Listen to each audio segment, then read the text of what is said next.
សួស្តីបងប្អូនមួយទាំងអស់គ្នាថ្ងៃនេះខ្ញុំមកបង្ហាញពីរបៀបអាំងត្រីម្ដែងទឹកអំពិលទុំហើយយើងដាក់ត្រីអាំងទឹកសិនទៅយើងបែរទៅមើលរបៀបយើងលាយទឹកអំពិលទុំដង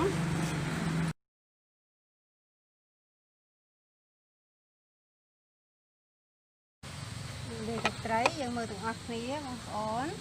ដំបូងយើងដាក់មិនវាលាយត្រានេះលាយទឹកអំពិលទុំយកបានដាក់ទឹកត្រីទេដំបូងយើងដាក់អំពិលទុំយើងមកកូនដុំមកយើងចាក់ទឹកឆ្អិនចូលទៅយើងជ្រុំអំពិលយើងឲ្យវា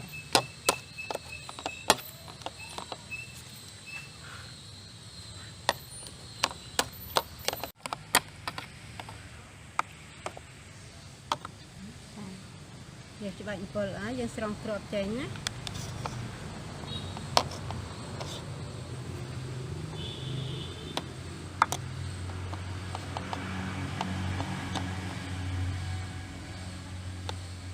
យើងស្រង់គ្រាប់អំពិលអស់មកគ្រាប់ជូរអំពិល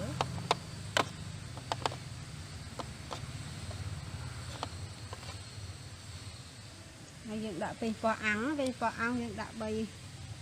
ផ្លែមក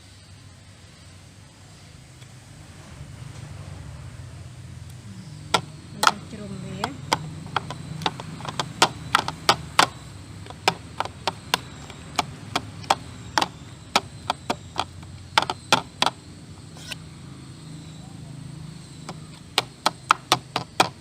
ជ្រុំវិញប៉ោះយកបាយចឹងហើយយើងអាំងឆ្អិនទៅយើងជ្រុំបាយឲ្យមិនបាច់បិទច្រាំក៏បានដែរ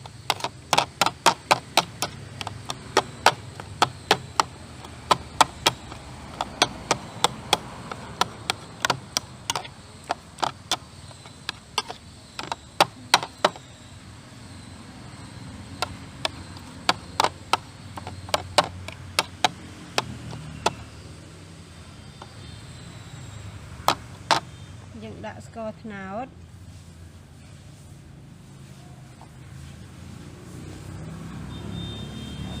ចូលមកស្លាបព្រាបាយពេញមក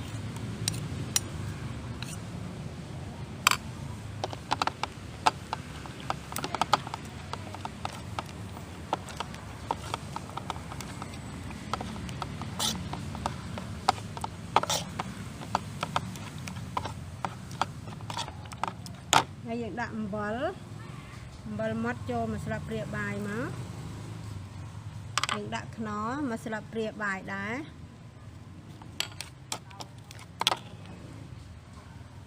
យើងដាក់ម្សៅស៊ុបខ្នុរមិនដាក់ខ្នុរដុំទេដាក់ម្សៅខ្នុរហើយយើងដាក់ប៊ីចេង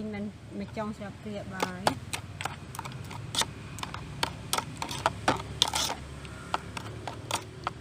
បន្ទាប់មកទៀតយើងត្រូវដាក់ខ្ទឹមសចិញ្ច្រាំឲ្យរាងច្រើនតិចមកទឹកត្រីវាដាក់ខ្ទឹមច្រើនឆ្ងាញ់បន្ទាប់មកទៀតយើងត្រូវដាក់ខ្ទឹមក្រហមយើងចិតឲ្យស្ដើងមកយើងយកកាំបិតមកពីចិតស្ដើងមក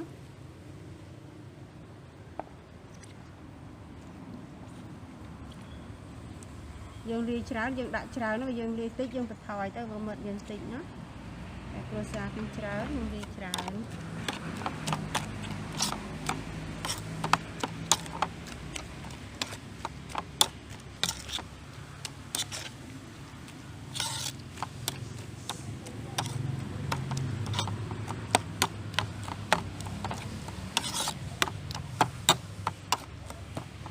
មកទៀតយើងត្រូវចាក់ទឹកចូលទឹកឆ្អិនណាបងប្អូនចាក់ទឹកឆ្អិន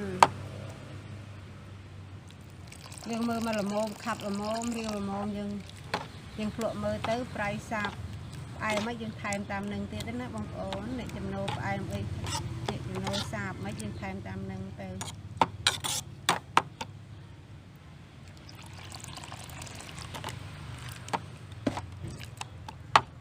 ហើយយើងដាក់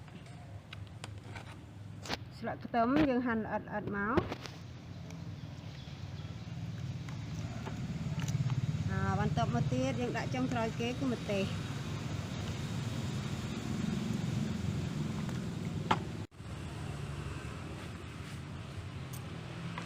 ល្មមឲ្យបងប្អូនប៉ុណ្ណឹងធ្វើប៉ុណ្ណឹងល្មមឆ្ងាញ់ល្មមប្រៃផ្អែមជូរល្មមខ្ញុំ ធ្វើទឹកត្រីហើយខ្ញុំនឹងបង្ហាញពីរបៀបដែលយើងផ្សំញ៉ាំជាមួយបន្លែបងប្អូនទឹកត្រីយើងហើយចាំជាត្រីអាំងយើងទៅមើលតែអាំងយើងឆ្អិនហើយយើងយកមកដាក់បង្ហាញបងប្អូនពីរបៀបញ៉ាំចាអានេះយើងលាយទឹកត្រីយើងក៏ហើយត្រីអាំងយើងក៏ឆ្អិនដល់ហើយយើងបង្ហាញពីរបៀបយើងដាក់ជាមួយនឹងលក់ញ៉ាំណាបងប្អូនហើយលក់វាមានស្ពៃនេះស្ពៃកញ្ញាញ់គេហៅស្ពៃកញ្ញាញ់ឬមួយមិនស្ពៃក្តោបទេណាអាស្ពៃកញ្ញាញ់យើងយកបដូរវាមកហើយយើងទៅនាប់ជាមួយទឹកសក់ជាមួយនំបញ្ចុកហើយបើខែផ្កាស្ដៅបងប្អូនត្រូវនឹងផ្កាស្ដៅឆ្ងាញ់អាហ្នឹងត្រូវគេលក់វាគឺត្រូវប៉ុណ្ណឹងហើយបងប្អូនចូលចិត្តលក់អីទៀតក៏បានដែរសម្រាប់ចំណងចំណូលចិត្តរបស់បងប្អូនណាបងប្អូននេះហើយវាស្រេចហើយបងប្អូនអរគុណបងប្អូនទាំងអស់គ្នាដែលបានតាមដានវីដេអូនៃខ្ញុំទាំងអស់គ្នា